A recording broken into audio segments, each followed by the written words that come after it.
এই ক্ষেত্ৰত আমাৰ তদন্ত অব্যাহত আছে। আমি ডেড বডি এতিয়া ইয়াৰ পৰা আমি উঠাইছোঁ, ফৰেনচিকৰ টিমো আহি পাইছে।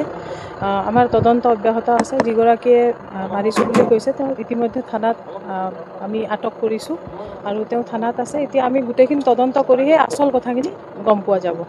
ধন্যবাদ। এতিয়ালৈকে অনুমানৰ ভিত্তিত আমি একো ক'ব নোৱাৰোঁ।